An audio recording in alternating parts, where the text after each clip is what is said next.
Stompie was abducted and tortured by Mandela's notorious Mandela Football Club and, in the end, murdered.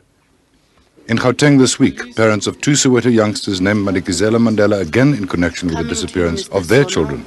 It happens that my son be one of the activists with other young men in Soweto who were highly involved with Mrs. Mandela.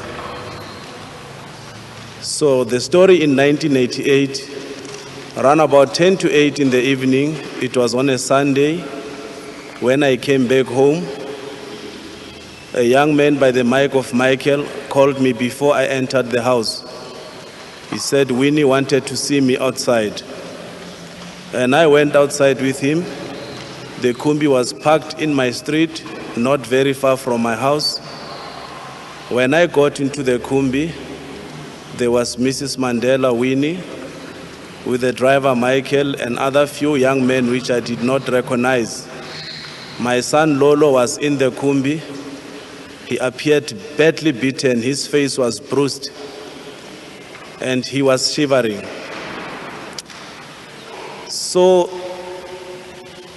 Mrs. Mandela told me that she's taking Winnie away, Lolo away, because they labeled him as a spy. I pleaded with Winnie for more than an hour not to take my son away, but in vain. They drove off. I went back to the house. They came back to me because he was asking for a jersey. There was this tall, hefty boy with an athlete body who was having a gun, escorting my boy up to the gate. He said he must not come into the house. We must just give him a jersey. They went back into the kombi. I also followed into the kombi, knowing very well that Winnie is a friend. Winnie is our mother. Maybe she will listen to me this time. She did not. Lolo's friend and neighbor, Sibusiso Shabalala, was abducted only hours later. I asked Siboniso myself, what do you know about Winnie? But Siboniso was one boy who was quiet, and then he said to me, Mom, I don't know that much. And I asked him, when they come here, what are you going to do? He said to me, I have to go where they've taken Lolo, because if I don't go there, all of you will die here. It means that Siboniso disappeared on the 14th. After 2 days, on the 16th, 6 o'clock, we received a telephone. When we received a telephone, the kid said to me, it's Siboniso over the phone. And when I went there, he said, Mom, I'm here with Lolo, and the telephone cut. In 1989, we went to Mrs. Mandela with my husband. We went there to go and plead with her that she must please tell us what happened to Lolo or tell us where he is. Mrs. Mandela refused to speak to me, only spoke to my husband.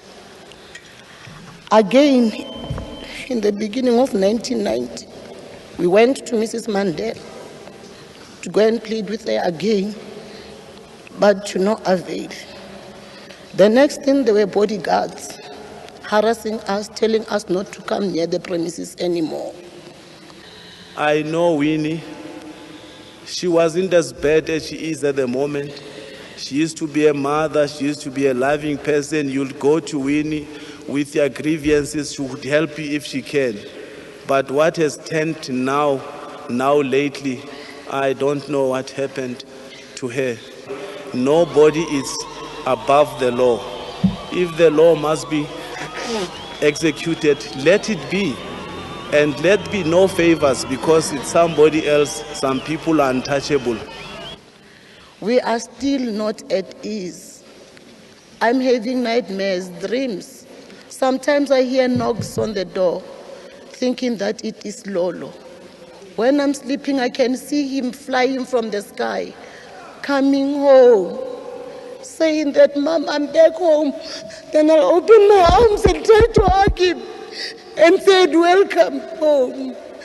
I am pleading with Mrs. Mandela today in front of the world that please Mrs. Mandela, please give us our son back.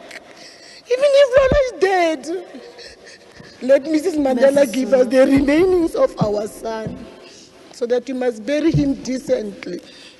Then after, maybe we can rest assured knowing that Lolo is buried here.